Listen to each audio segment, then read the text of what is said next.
welcome back to Single Mother by Choice. My name is Martine, and today I'm going to share with you my experience with preterm labor.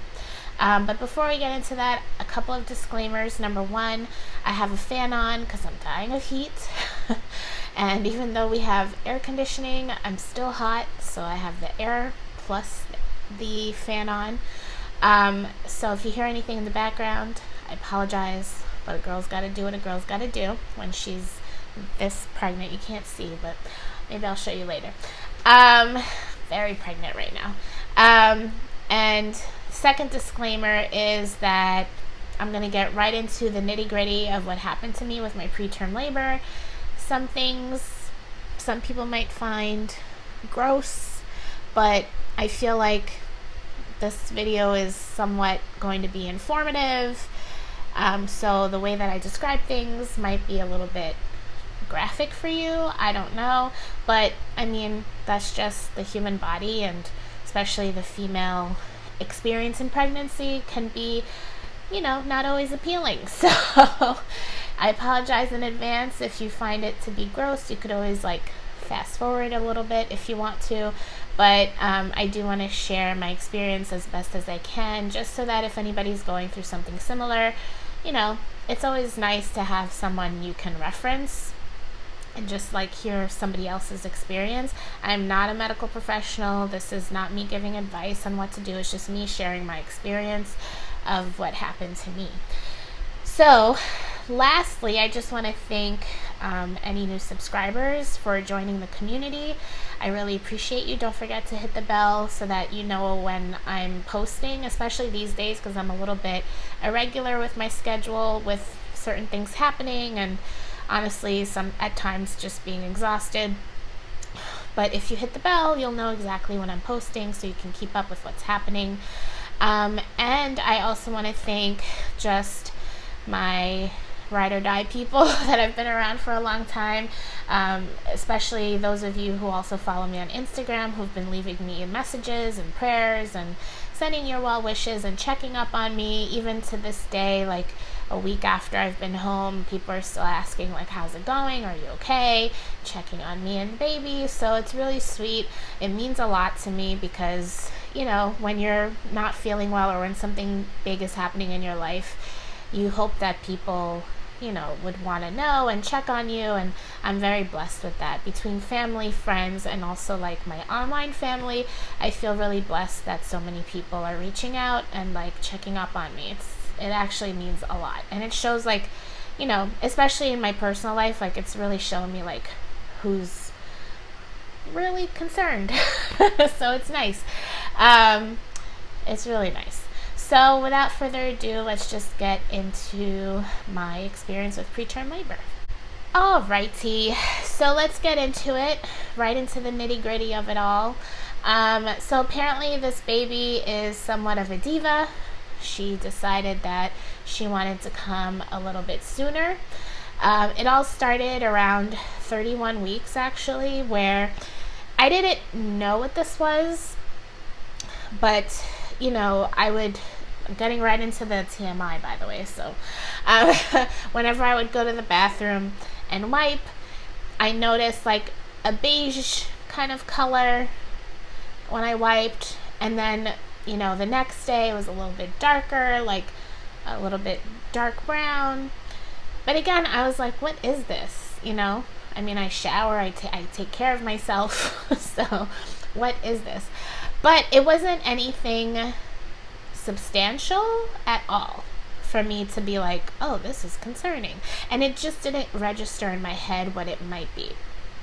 But by early Friday morning, 3 o'clock in the morning on Friday the 25th of May, I woke up again, because as pregnant women do, you're in the bathroom most of the night. So I went in, and when I looked again on the tissue, it was no longer this light beige or dark brown. It was more substantial. It was still dark, but it was definitely way more substantial. It was no longer this dry kind of beigey brown color. It was definitely more of a wet consistency. And then it also was accompanied by a good amount of mucus. And the mucus kind of looks like when you're sick and you blow your nose, like that kind of mucus, except it's coming out of, your lower parts. And I'm not using the word because I don't know, YouTube strikes you every time you use certain words, so I don't want to take that risk, and I'll just say my nether regions, okay? So it came out, and it was shocking because that had never happened before, and it was just a good amount, enough for me to be like, what the hell is this? What's going on? So I immediately call the doctor's office, and they do have an on-call service when the office is closed. Spoke to a nurse. She said, I'll call you right back. I'm going to get in touch with the doctor. And within a few minutes, doctor called me and was like, you need to come in. We're going to check you out. So woke my mom up around 4 o'clock in the morning. We get to the hospital. And I go straight to their labor and delivery triage, which was really nice. Rather than them sending you to a busy ER, I actually got to go to very peaceful, quiet, there were maybe 1 or 2 other people there already in rooms, but essentially I was, attended to right away. And so I was checked out by the doctor. They checked my cervix and they said it was high and it was closed, and then they put me on the monitor. Baby looked good, she was moving well, heartbeat was doing good. So after about an hour of monitoring, they basically said, listen, if you notice bright red blood, if you notice contractions or your water breaking, definitely come right back. But they sent me home, and it just so happens that same day I had taken the day off from work so I could go to my regular doctor for an appointment and a sonogram. So I went to the doctor that afternoon, and she basically said the same thing. And so I said, all right, go home. Just had the weekend, relaxed, went to work. And then I think I had taken a day off, potentially. Maybe that Monday. But anyway, went to work Tuesday, and maybe even Wednesday. I don't know. Things are so blurry. But I did go to work at least one of the days. I think we were off Monday for a holiday. Went to work Tuesday, took off Wednesday because I, again, was noticing funny stuff, and I wanted to see my doctor. But before I could even go to the doctor that night, Thursday, in the middle of the night again, I had another event that occurred. And this one was way more serious because when I, again, went to the bathroom, wiped, saw this time blood. And it looks like the type of blood when you start your period. And accompanied with that was also a clot. And so that really concerned me, a blood clot. It looked kind of again, when you have your period and you shed your lining, it kind of looked like that. So that really scared me. And again, called, doctor was come straight in. Woke my mom up, and my aunt was there too because she had flown in from Florida for my baby shower that weekend, the one that I missed. But that's okay. Baby's good. That's what matters. So we all went to the hospital, same place, labor and delivery triage. And again, they saw me very quickly. They did see that I had several clots. They actually had to suction them out to be able to see properly what was going on inside. And then they checked the cervix, and initially, I think it was the resident, no, not the resident, one of the interns, the second year interns, she checked and said that the cervix was still closed. But when the resident came in, she wanted to do a transvaginal ultrasound just to see what was happening with the cervix, and she was having a hard time sort of finding it. So they called the attending in, who came in and found what she needed to, and then saw that my cervix is actually short. So she asked, are you guys sure that she's not dilated and that the cervix is closed? So then she went in and checked and saw that I was 1 centimeter dilated. So immediately, like, they, with all of that information, left the room and came back and basically said, listen, we're going to have to, like, check you in. You're in preterm labor. Like, here are the steps we're going to take for you. Here's what we're going to do. And I was checked in. I have to say my experience was very positive. And one thing that scared me in the beginning was that if you watched my previous video about my scary doctor, the doctor that shall not be named, she was actually on call that night.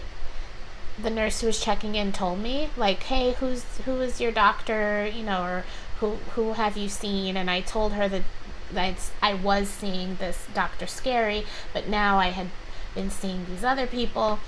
And she's like, well, you know, Dr. Scary is on tonight. She's the person who's here. And I was like, ugh, no.